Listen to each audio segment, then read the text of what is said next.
Bonjour à tous, je suis hyper contente de vous retrouver à micro ouvert pour les artisans du bien-être et aujourd'hui j'accueille Béatrice qui est avec nous. Bonjour Béatrice.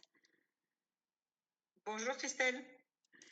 Je suis hyper contente de te retrouver parce qu'en fait je pense que j'ai connu Béatrice en fait sur un programme qui s'appelle Momentum et je pense que j'avais dû mettre un petit commentaire en disant que si des personnes voulaient se présenter ou que je les présente, ça serait avec grand plaisir et je pense que c'est comme ça que tu m'avais recontacté, Béatrice. Tu me dis si je me trompe? Non, non, c'est bien ça. J'avais vu ton message. J'avais dû t'envoyer un petit message. Et puis à partir de là, je t'ai recontacté assez récemment pour cette petite interview. Je te remercie. Ouais, c'était, je pense, le bon moment et ce que j'ai adoré avec Béatrice, parce que c'est pas tout le temps ça, toutes les personnes que j'ai interrogées, pour l'instant depuis que je me lance, il y avait quelques personnes où j'avais pris rendez-vous avec elles, donc je connaissais leur travail, mais là, ce que j'ai vraiment apprécié avec toi, Béatrice, c'est que c'est toi, en fait, qui m'as dit: «Attends, avant, je veux que tu saches ce que je fais», en tout cas une partie, parce que tu fais tellement de choses, parce que j'ai aussi écouté ton podcast de vendredi dernier.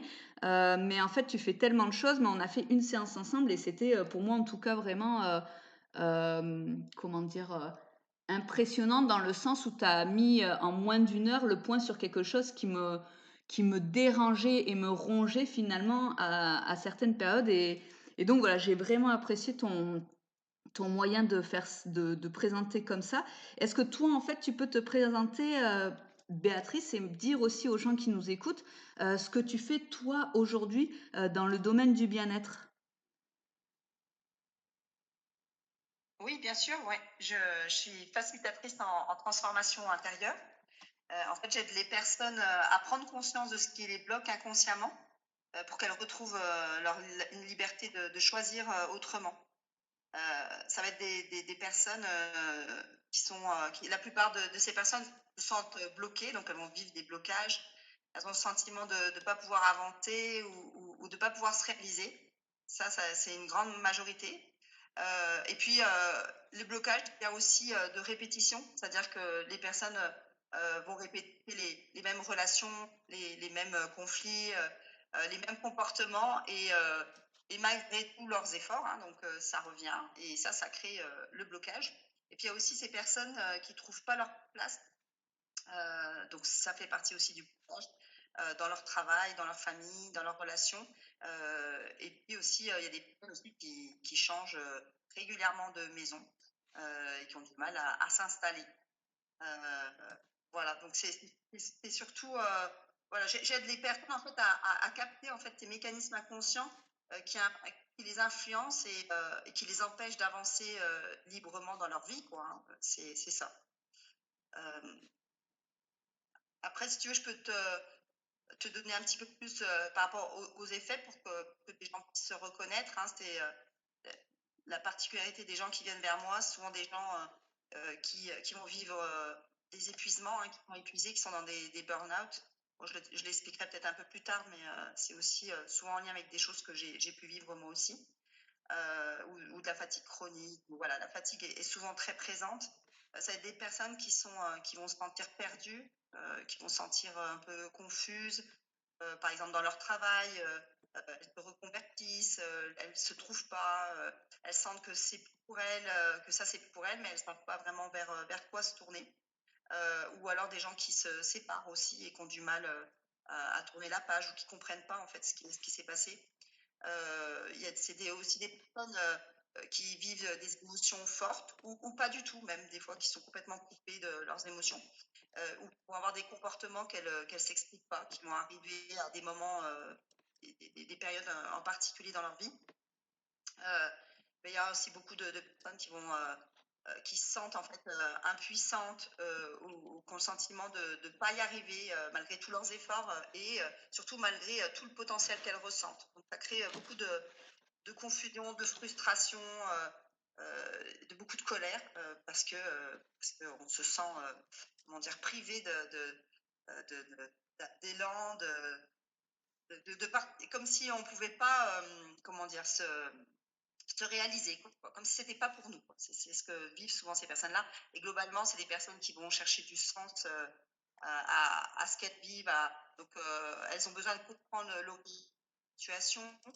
Ça peut être aussi une maladie, une expérience, peu importe quoi. C'est des personnes souvent qui sont actrices de leur changement. Donc, elles viennent avec vraiment ou elles l'ont pas, mais elles vont le vivre, donc elles vont le croire. C'est vraiment de croire qu'on a comment dire, un pouvoir de transformation qu'on est qu'on ne subit pas justement. C'est de prendre conscience que c'est nous qui créons tout ça et l'idée c'est d'aller voir comment on le crée, quoi. Oui, donc souvent, c'est Euh, les personnes aussi donc qui savent, que c'est elles qui créent ces mécanismes en fait, et qu'elles en peuvent plus en fait de et elles comprennent pas pourquoi aussi, quoi.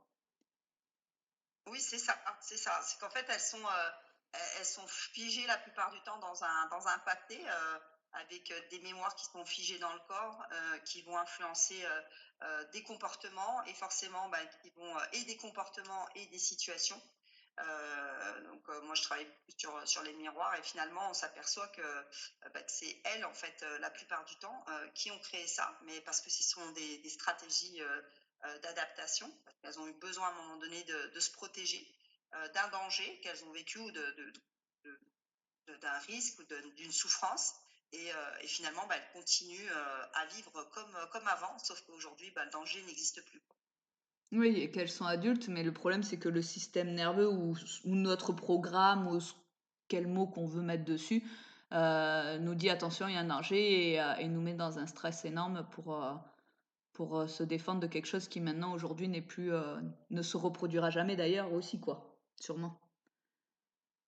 Oui, peut-être. Alors, parfois aussi, on le crée nous-mêmes, c'est-à-dire qu'on Ah se oui. met dans des situations qui vont créer justement soit ces injustices, soit ces confrontations, ces Mmh. conflits. C'est comme si en fait il y avait besoin d'apaiser quelque chose en soi, de voir en fait à quel moment en fait on est créateur, à quel moment donc c'est ça qui est bien. Je te dirai un petit peu plus tard, mais c'est vraiment cette manière-là que j'ai de c'est comme ça montrait vraiment ce que vit la personne à l'intérieur, ce qu'elle doit défendre, ses souffrances, ses blessures, pour progressivement qu'elle puisse se reconnaître elle et changer, faire d'autres choix. C'est pour ça que je parle de liberté de choisir et d'avancer. C'est que du moment où tu te sens plus libre de tes choix et que tu subis plus, on va dire, ton histoire, ton passé et tes souffrances, bah, il y a des chances que progressivement, hein, je dis pas tout le temps et ça dépend aussi de ce qu'on a vécu, mais quand même, il y a des choses, il y a une bascule qui se fait déjà rien que dans l'observation. Observer ce qu'on a vécu, faire des ponts en fait entre le passé, le présent. Moi, ce que je fais souvent dans mes séances, hein, on va dans le passé, on vient dans le présent, et etc. Et à un moment donné, c'est comme si on avait une map très claire de ce qu'on porte. Et souvent, les gens, ils ressentent un soulagement, quoi, une paix, parce que on a une, aussi, ils se sentent souvent coupables en fait de ce qu'ils vivent, où il va y avoir de la honte, il va y avoir beaucoup de ces sentiments qui sont difficiles à vivre, hein, qui sont plutôt destructeurs, ou freinants, qui nous empêchent en fait simplement de prendre notre place, quoi. Ouais. Après, si, je peux parler un peu de moi, ce que j'ai vécu avec toi, c'est vrai que, je vous donne l'exemple, après je vais vous faire un raccourci, hein, il y a eu tellement d'émotions, pendant cette séance d'une heure, mais c'est vrai que moi, par exemple, j'étais très en colère à chaque fois que je regardais les infos, mais quelque chose d'énorme. Quand il y a des détournements de fonds du gouvernement ou des choses comme ça, moi j'étais dans une colère noire et en fait avec Béatrice, ça m'a mis la lumière qu'en fait, déjà c'était souvent de la rage qui était réellement cachée, c'était de la tristesse et que, en gros, ça venait, de parents défaillants. Donc en fait, comme le gouvernement est une autorité, ça me mettait vraiment en colère. Donc là, je vous la fais courte. Bien sûr, il y a eu tellement d'autres choses, qui sont pas à expliquer, mais à vivre. Hem, donc je voulais remercier Béatrice pour ça et Béatrice, finalement, qu'est-ce qui t'a amenée à ce métier-là? Parce que, réellement, je pense pas que enfin, je sais un peu ton histoire parce que tu me l'as un peu dit, mais tu ne faisais pas ça avant.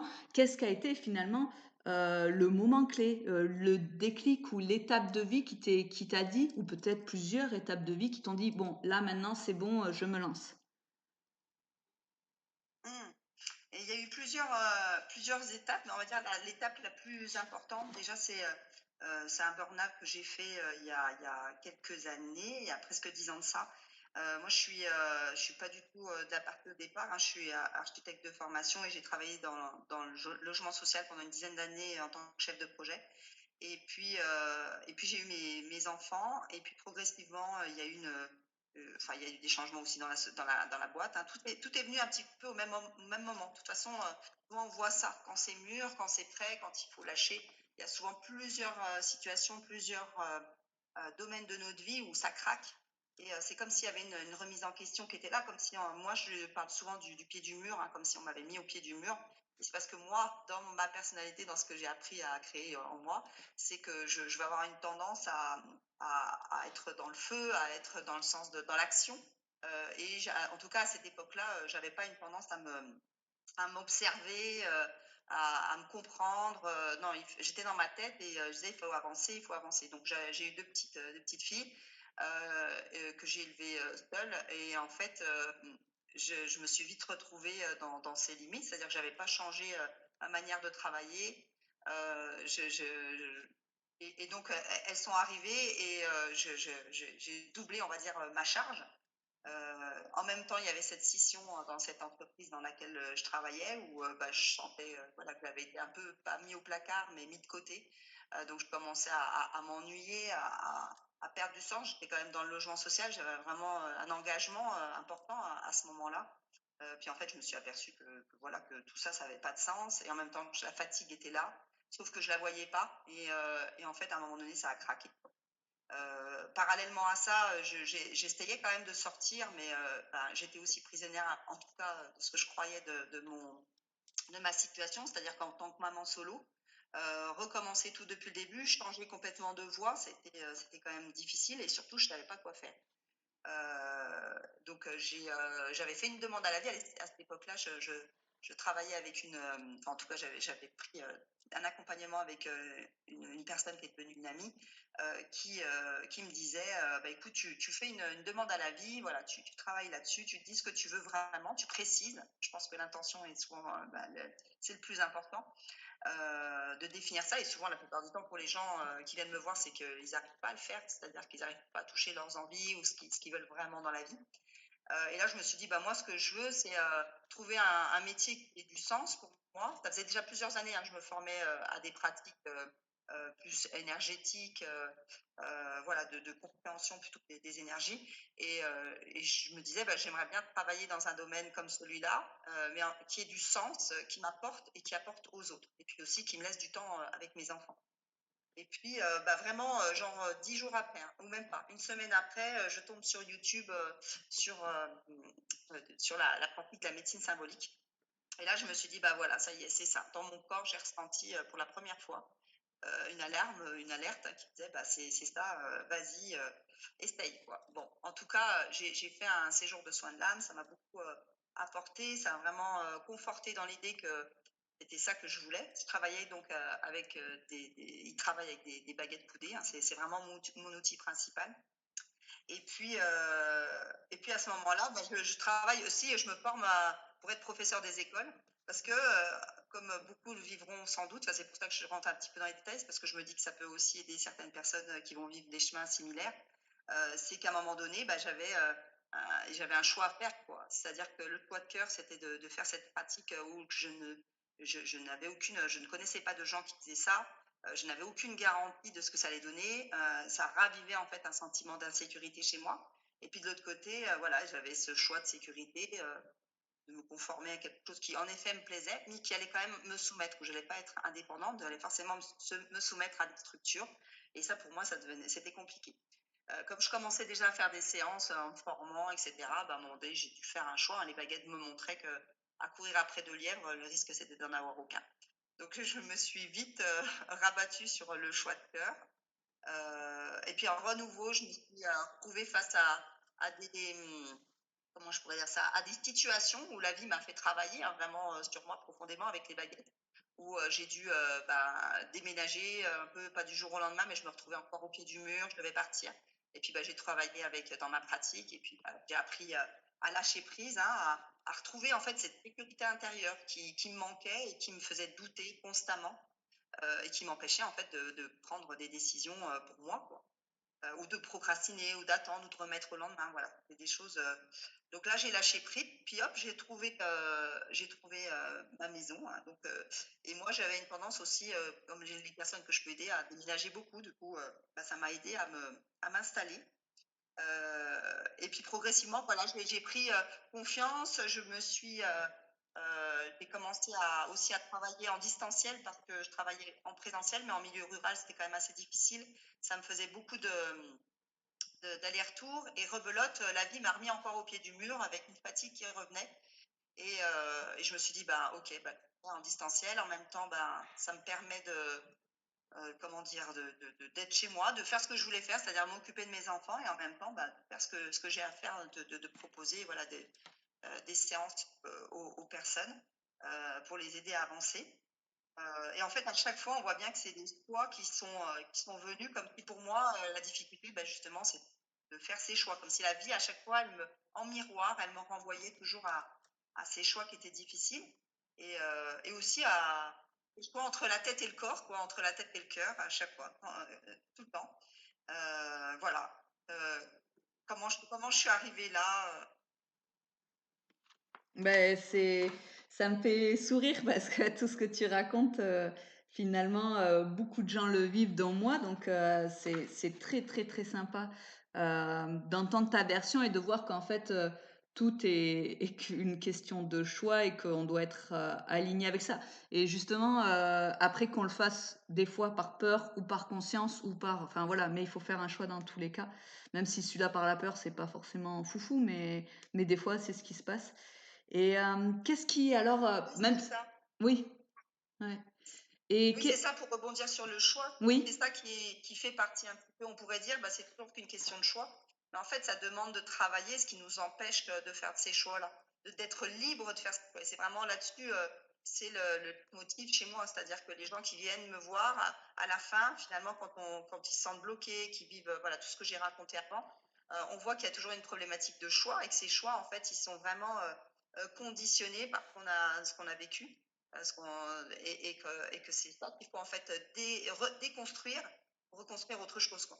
ouais, ouais, ouais, c'est ça, ouais et même si tu en as un petit peu parlé, est-ce que tu peux nous dire, vraiment, ce qui t'anime profondément, dans ce métier-là? Est-ce que c'est, je sais pas, un sourire, que quelqu'un dise: «Ah oh là là, c'est tellement ça» ou peut-être le petit message suivant, en disant, tout ce que tu as aidé à faire comprendre. C'est quoi ton voilà, qu'est-ce qui t'anime profondément dans ton métier aujourd'hui, quoi?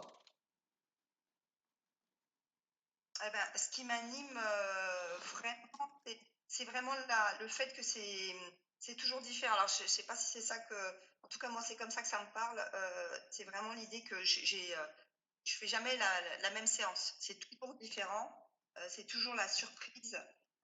Je ne sais jamais, en fait, je ne prépare jamais les séances, donc je ne sais jamais ce que ça va me montrer et d'apprendre à, bah, être dans cet accueil et d'être surprise par la vie, à la fois par des moments, bah, qui peuvent être plus tristes et puis des moments où, voilà, ça nous fait sourire parce qu'on se dit: «Comment, en fait, on en arrive là, quoi?» Parce que des fois, ça peut me montrer, des rébus, comme parfois ça peut être ultra limpide, super fluide et en fait, ça dépend vraiment de la manière dont les informations circulent à l'intérieur de la personne et du coup, bah, c'est ce qui m'anime, c'est ça, c'est de comment dire? Ce qui était difficile pour moi avant, c'est-à-dire de m'adapter, bah, c'est de voir qu'en fait, bah, je suis capable à un moment donné, quand je me mets au service et quand je suis centrée en moi, sur mon corps et sur ce que je ressens et ben, bah, je suis complètement dispo, pour moi, pour l'autre et puis je suis surprise tout le temps, quoi. C'est ça qui m'anime le plus. Puis c'est de voir aussi des personnes qui sont bloquées déjà depuis, des années et des années, des fois dans des schémas de souffrance quand même importantes, qui retrouvent, bah, la paix. Enfin ça vraiment chacun va venir retrouver des choses très différentes, mais ouais, que ça soit la paix ou la liberté ou, il y en a qui m'appellent, qui me disent: «Ah bah, tu vois, ça y est, j'y suis», et voilà, de savoir que, bah, ils sont en capacité de se reconnecter à un moment donné à eux, de se choisir, parce que souvent c'est ça le problème, c'est qu'on ne choisit pas. Donc, ouais, c'est ça qui m'anime le plus, je pense, c'est la surprise, c'est Ouais. d'être surprise tout le temps. Ouais et est-ce que tu peux, nous raconter peut-être, un moment, que tu as eu, d'une grande douceur ou un moment un peu marquant, qui a été un peu surprenant aussi dans ta pratique? Est-ce que tu as une petite anecdote à nous raconter là-dessus? Oh, il y en a beaucoup, hein, parce que c'est quasiment, je pourrais te parler de toutes les séances. Je dirais que ce qui me touche beaucoup, c'est vraiment, parce que c'est les accompagnements avec les hommes, parce que j'ai des hommes et des femmes, hein, c'est pas forcément des accompagnements que pour les femmes, au contraire, c'est mixte. Et souvent, les femmes viennent et puis après, elles emmènent, elles me font passer leur mari, quoi.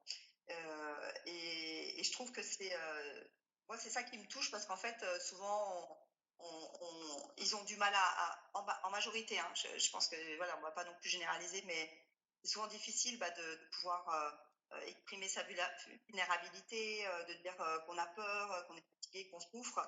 Euh, et en fait, c'est ça, c'est qu'ils vont découvrir, en fait, ils vont montrer leur humanité, leur sensibilité. Et moi, ça me touche beaucoup parce qu'en fait, ça nous fait vraiment changer de regard. Et en même temps, je m'aperçois qu'on est vraiment pareil et que même ça concerne aussi beaucoup de femmes aussi, hein, d'aller toucher ça, c'est très, c'est très difficile pour certaines et certains. Euh, voilà, enfin, Ouais, ouais, et c'est important que certains arrivent à s'ouvrir comme ça et à avancer, c'est top. Moi, je sais que j'en ai pas beaucoup et c'est vrai que c'est quelque chose que je trouve, dommage que ça soit pour moi ou pour les autres aussi, qui veulent avancer, qui veulent aider enfin, qui sont vraiment dans le bien-être, à la personne. Et donc aujourd'hui, Béatrice, est-ce que tu peux nous dire alors, donc on a vu ton accompagnement, à qui tu t'adresses, et je trouve que c'est très large aussi parce que finalement, au niveau de notre société, qu'on est tout le temps dans l'action, à pas écouter notre corps ni nos émotions, ben, tes services sont vraiment top. Est-ce que tu peux nous dire quels sont tes services, les soins que tu fais? Comme ça, les gens vont voir quelles sont les possibilités. Tu vois, par exemple, combien de temps ça dure, de quoi ça parle, parce que je sais que tu as plusieurs services à ton arc. Donc, si tu peux nous raconter tout ça, s'il te plaît. oui, oui. Alors déjà, peut-être avant de te parler un petit peu de ce que je propose, c'est en individuel, en collectif. Je peux t'expliquer un petit peu les baguettes ou pas? Parce que du coup, j'en ai pas parlé. Ça peut être intéressant aussi Ah oui, vas-y, vas-y, justement, on t'écoute, oui. Ouais, dis-moi, hein, si on a le temps. Après, je veux pas non plus. Ah non, mais écoute, je pense que ça sera une des grandes écoutes, de long, en long comme on avait eu avec Christelle, donc et Larry, donc écoute, vas-y, c'est parti, c'est hyper intéressant et les gens, au pire, feront des pauses pour écouter ou écouteront tout d'un coup, donc vas-y, c'est parti. Ah oui. Ah oui, ok. Juste, je rentre voilà, un petit peu dans le détail des baguettes parce que c'est vrai que les baguettes, il y a plein de gens qui connaissent pas les baguettes, ils connaissent, c'est un outil radiesthésie, hein, que certains utilisent pour trouver de l'eau. Et puis moi, en fait, ça me permet vraiment de percevoir ce qui est invisible à l'œil nu. Donc, ça va venir me montrer des choses dans l'espace qui représentent en fait des choses qui sont inconscientes. Donc, c'est des informations qui représentent des miroirs symboliques de la personne et de ce qu'elle vit et qui me permettent vraiment de comprendre l'origine du problème. Donc les symboles, ça peut être voilà, bon, on a peut-être vu déjà des baguettes ou en tout cas tu peux le voir. Après, comme on cherche pas les mêmes choses, on va pas voir. En tout cas, moi les symboles, ça peut être une personne décédée, ça peut être un membre de la famille, une émotion, une date, quelque chose en fait, quelle que soit une information en fait qui permette de comprendre ce que porte la personne. Donc ça me permet aussi de capter les contradictions, les conflits intérieurs, les négations, les stratégies qu'elle cherche à protéger inconsciemment pour plus souffrir. Donc c'est vraiment, comment dire, ça peut aller loin parce qu'en fait, à la fois ça peut aller loin, mais c'est toujours des choses que la personne sait, mais qu'elle n'a pas reconnues. Donc l'objectif, avec les baguettes, c'est de lui montrer des symboles qui la représentent, qui représentent ce qu'elle a vécu, ce qu'elle a traversé ou ce qu'elle ne voit pas, ce qu'elle ne peut pas exprimer, parce que juste, elle est coincée en effet dans ses mécanismes de défense et elle ne sait pas en fait ce qu'elle porte. Et au moment où elle se reconnaît, c'est là où il y a un switch possible, quoi. Donc voilà. Donc ça, c'est la base un petit peu des baguettes, hein. Tu pourras me dire si ça te parle, mais Mais moi, ça me donc c'est quand parle. même mon outil de base. Ouais, ça me parle. Et après, pour donner un exemple à ceux qui nous écoutent, par exemple, pour la séance du jeudi soir donc, que j'ai fait avec Béatrice, à un moment, donc, les baguettes ont parlé de mon arrière-grand-mère. Et en fait, la phrase, c'était que, en gros, elle fait, mais qu'est-ce que tu peux me dire dessus? Et j'ai juste dit, je sais qu'elle est là, mais je ne m'y intéresse pas. Et en fait, après, tout a découlé là-dessus, en sachant que, par exemple, pour la défaillance par rapport à l'autorité qui est défaillante, je sais qu'elle est là, mais je regarde pas mon problème non plus. Donc c'était hyper intéressant que l'information que j'ai donnée sur cette personne-là a pu découler toute la séance en fait. Et ça, voilà, c'est par rapport au symbole que tu dis, voilà. Et comme tu as dit tout à l'heure, ça peut être une date, un objet, autre chose. Mais là, pour moi, c'était une personne, quoi. Oui, c'est ça, c'est ça. C'est que souvent la première, ça montre souvent en fait une personne qui est morte. Donc ça, symboliquement, c'est quelque chose donc qui est mort, qui n'a plus lieu d'être, mais qui est encore là en toi et qui a besoin d'être libéré. Donc c'est pour ça que c'est vraiment le point de départ. Et souvent la première personne, je vais aller chercher quelques infos, mais je rentre pas dans les détails de l'info de la personne parce que je me laisse guider par les baguettes. Parce que parfois, il va y avoir besoin de plusieurs informations, on va dire, un peu comme des pièces de puzzle, quoi. Plusieurs pièces de puzzle pour aller voir la globalité du puzzle et après reconnaître la présence, en fait, que j'ai vue, en fait, enfin, que j'ai vu, le symbole qui s'est montré au départ. Parce que en effet, parfois, par exemple, si je te donne un autre exemple, une dame, c'était son oncle qui s'était suicidé. Et donc, sur le coup, on pourrait se dire, bah oui, mais elle s'est pas suicidée. Puis en fait, quand on rentre dans le détail de ce qu'a vécu son oncle parce que voilà, et qu'on va plus loin, finalement, on rapproche ce qu'elle est en train de vivre aujourd'hui ou ce qu'elle a vécu depuis ces dernières années avec ce qu'a ressenti son oncle, quoi. Oui, bien Donc, sûr, ouais. c'est comme si elle s'était pas suicidée, elle s'est éteinte à cause d'événements qui sont reliés à ce qu'a pu vivre son oncle. Et c'est comme ça qu'on arrive à voir, quoi. Donc, c'est vraiment, les baguettes, c'est un tiers.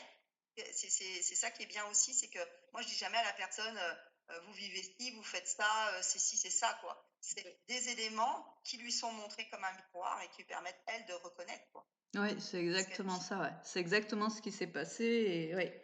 Mais ouais, merci beaucoup pour cette précision parce que c'est vrai que, comme tu dis, on voit pas beaucoup de personnes, en tout cas moi dans mon entourage. J'ai vu en géobiologie, oui, bien sûr, pour les maisons, mais c'est vrai que je connais personne à part toi qui fait ça et c'est hyper intéressant. Et est-ce que maintenant tu peux nous parler alors de tes services que Oui, tu fais donc en et individuel et en groupe, comme tu oui, disais? oui, oui, tout à fait. En individuel, je propose. Alors, excuse-moi, c'est qu'il y a Oui, ça a il y a un coupé. petit. Si tu peux voilà, reprendre tranquillement, qu'on entende bien. D'accord, super. Donc, oui, je propose des accompagnements individuels, des accompagnements collectifs. En individuel, je propose un accompagnement qui s'appelle le voyage intérieur. Ça, tu pourras, enfin, les gens pourront regarder sur le site si ça les intéresse, hein. Donc là, c'est un accompagnement qui est long, hein, ça dure 6 mois. Il y a 8 séances plus une séance à 3 mois. Et ça, c'est vraiment pour aller travailler justement toute cette problématique de blocage, de répétition, de sentiment d'échec. Et c'est assez resserré. C'est donc une séance tous les 15 jours. On est aussi en échange sur WhatsApp. Donc en gros, c'est vraiment, on avance main dans la main avec la personne. Parce que en fait, voilà, il y a des périodes dans notre vie où on décide de changer certaines choses, on se prend conscience que ça peut plus durer et en même temps, on n'a pas les moyens de le faire seul. Donc ça, c'est vraiment un moment, en fait, un cadeau qu'on peut se faire, qui peut en effet porter ses fruits longtemps parce que ça reste du temps pour pouvoir installer un nouveau fonctionnement, prendre conscience en fait de ces conditionnements, de ces fonctionnements et puis progressivement se donner l'opportunité de changer tout en étant, on va dire, guidé parce que entre les séances, souvent on va vivre des choses pendant la séance, mais après, entre les séances, on va vivre de nouvelles choses et on va apprendre aussi à observer son environnement comme un miroir de soi. Et donc, on va apprendre progressivement à se connaître, à se reconnaître et puis à changer, pour être libre en fait progressivement de changer des choses qu'on veut plus voir, qu'on veut plus voir dans notre vie, quoi. Oui, parce qu'on Donc en prend ça c'est la. conscience, on en prend conscience et c'est top et d'un autre côté, tu vois que tu le fasses tous les 15 jours, je trouve ça génial parce que moi quand j'ai fait la séance, je sais que voilà, le lendemain, bon, j'étais morte, hein, enfin j'étais épuisée parce que voilà, je réalisais beaucoup de choses. Mais par contre, je trouve que c'est bien 15 jours parce que justement, tu rebondis encore et tu apprends encore d'autres choses. C'est mieux qu'une fois par mois où finalement, bon, c'est ouais, tous les 15 jours, c'est vraiment une super idée que tu as eue là-dessus, quoi. Oui, oui, oui, c'est ça, c'est un rythme pour moi qui me semble, vraiment, adéquat par rapport au format et par rapport aux besoins, quoi. Oui. Les personnes qui viennent, elles ont pas, voilà, elles ont envie d'avancer, même si des fois, elles se retrouvent dans des situations qui peuvent être un peu compliquées, n'empêche qu'elles ont envie d'avancer et puis bon, elles vont trouver ma disponibilité, quoi. C'est ça aussi. Mmh. Mmh. C'est, et donc pour faire cet accompagnement-là, bah, moi, je propose aussi des séances découvertes où les personnes, elles peuvent venir faire, bah, comme tu as fait, pendant 1h30, on va aller voir, bah, justement comment dire? Ce qui se cache, hein, ce qui se passe dans la vie et ce qui se cache et ce qu'il y a besoin d'aller bosser, un peu plus profondément. Et puis ça aussi, je le propose pour, des personnes qui viennent me voir déjà depuis quelques années et qui ont juste besoin d'un éclairage, qui ont besoin, voilà, de se booster ou qui ont leurs propres outils, tu vois? Un peu comme toi, tu as des outils donc ce que je te donne, c'est de la matière et toi après derrière, bah, et aussi, à la fois de la matière et de la certaines libérations qui peuvent pas se faire seules. Et après, derrière, on peut aller travailler avec ses propres outils pour aller plus profondément dans le sujet, quoi. Voilà, au niveau individuel. Et puis au niveau collectif, je travaille sur le cercle des voyageurs. Donc, je propose le cercle des voyageurs. Ça, c'est un accompagnement qui va démarrer là au mois de septembre. Donc avec 10 personnes. Donc je suis contente, le groupe est presque rempli. Là, il reste, je crois, 3 places maintenant. Cet accompagnement, bah, c'est un petit peu la même chose, sauf que c'est un autre rythme et c'est du collectif. Là, ça sera 10 personnes, donc chaque personne fera sa constellation, son exploration symbolique chaque mois. Et en fait, on travaille les miroirs, là, enfin les symboles, c'est plus vraiment des choses qui se passent autour de la personne, ce sont les gens.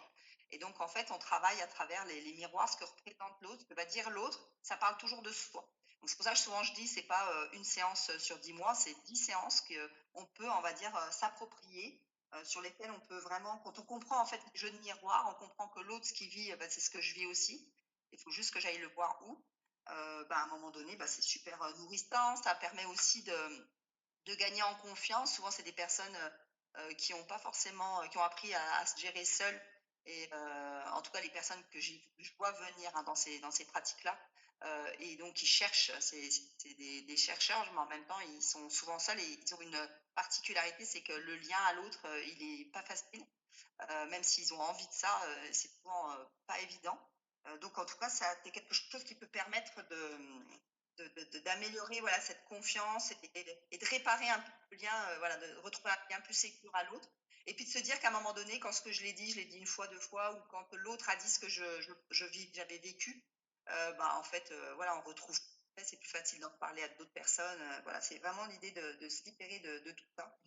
Et puis il y a des offres gratuites aussi que je propose pour découvrir ma pratique, pour me découvrir. Donc c'est la conférence en ligne. Donc ça c'est le rendez-vous des voyageurs. Donc ça c'est plus pour, c'est une fois par mois, ça dure 1 heure.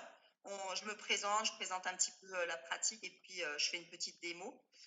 Donc ça permet voilà de découvrir tout doucement ce que je propose. Et puis il y a aussi le carrefour des chemins que je propose une fois par trimestre.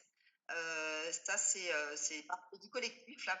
Et c'est la même chose que qu'on fait dans le cercle des voyageurs, sauf que là, c'est pas une personne qui pose des questions, c'est les baguettes qui nous montrent ce qui nous réunit. Donc souvent, bah, on va dire que c'est entre les saisons.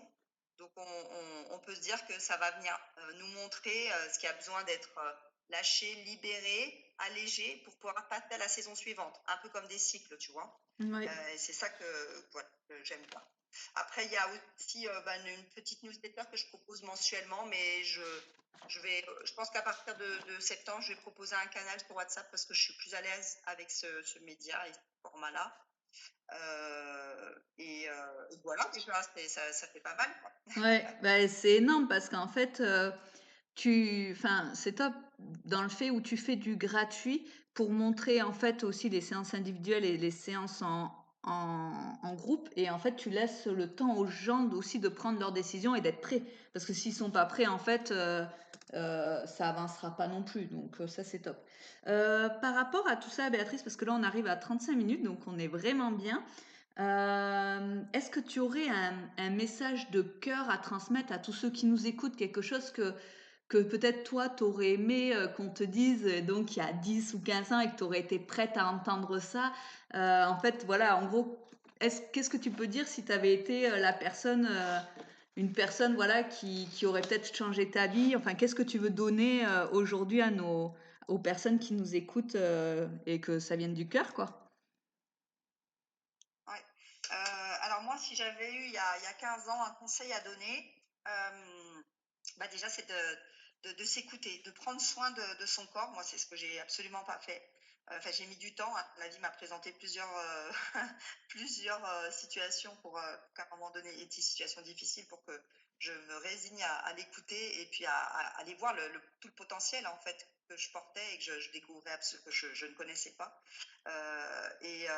Ouais, d'apprendre, c'est ça, d'apprendre à écouter le corps, à exprimer leurs émotions, leurs sentiments, ce qu'ils ressentent, parce qu'en fait, tout passe par le corps. Souvent, on se dit que ma pratique, c'est très mental, etc., que ça prend un peu la tête, entre guillemets. Pas du tout. En fait, l'information, au bout d'un moment, la compréhension, elle doit être physique, elle doit passer par le corps. Sinon, il n'y a pas de changement possible. Donc, le corps, c'est notre outil, c'est celui qu'on nous a, voilà, c'est celui qu'on a, dans lequel on est de la naissance jusqu'à la mort. Et en fait, on a énormément en fait, toutes les informations sont là. Donc, à partir de là, ben, je dirais que autre chose qui me semble aussi important, c'est de voir, et c'est ce que j'apporte aussi dans mes séances, au-delà du corps, parce que c'est ce que je permets aussi, mais c'est d'aller voir les miroirs aussi. Les miroirs, de se rendre compte que tout ce qu'on vit, puis toi, par rapport à ce que tu fais, tu dois aussi bien le voir, Ah oui, tout ce surtout qu'on dans vit, tout ce dans les cercles de l'habitat, parole, ouais. voilà, l'habitat, l'extérieur, nos relations, tout parle de nous. Tout est miroir. Après, l'objectif, c'est d'aller voir, hein, parce que comme je dis souvent, ce n'est pas un miroir parfait, c'est-à-dire que ça parle de moi, il faut aller voir à quel endroit ça parle de moi. Et apprendre ça, en fait, c'est devenir autonome. Voilà, parce que moi, l'objectif, c'est pas d'avoir des gens qui viennent vers moi pendant 3 ans, quoi. C'est aussi de leur donner des clés pour que bah, ils puissent avancer, quoi. Oui, Et puis, un avancer autre seul, ouais. conseil, c'est de pas rester seul. Voilà, souvent, en fait, le problème, quand on a appris à, on va dire, à gérer seul, à pas déranger, à montrer qu'on est fort, bah, on va vivre des grands moments de solitude bah, du coup, de se dire qu'à un moment donné, voilà, faut trouver, faut demander de l'aide, montrer, accepter de montrer cette vulnérabilité et que ça donne, c'est le plus beau cadeau en fait qu'on peut recevoir en échange, c'est tout ce qui découle dès qu'on a ouvert les vannes, hein, ou qu'on a cassé la carapace, tout se fissure et là, bah, c'est fluide quoi, on reçoit énormément quoi. Voilà ce que je pourrais dire. Oh bah, c'est super. Ben, en tout cas, merci pour tout Béatrice, parce qu'on a eu un énorme échange et ça a été hyper fluide et enfin, en tout cas moi, j'ai tout compris, donc ça c'est top et j'espère que nos auditeurs, ça sera pareil. Donc n'hésitez pas à contacter, Béatrice. Je vous mettrai bien sûr, son Facebook, toutes les informations, son site internet pour que vous puissiez la contacter, dès que vous en avez, vous ressentez le besoin et si voilà cette vibration vous a parlé. Merci encore hein, Béatrice pour tout.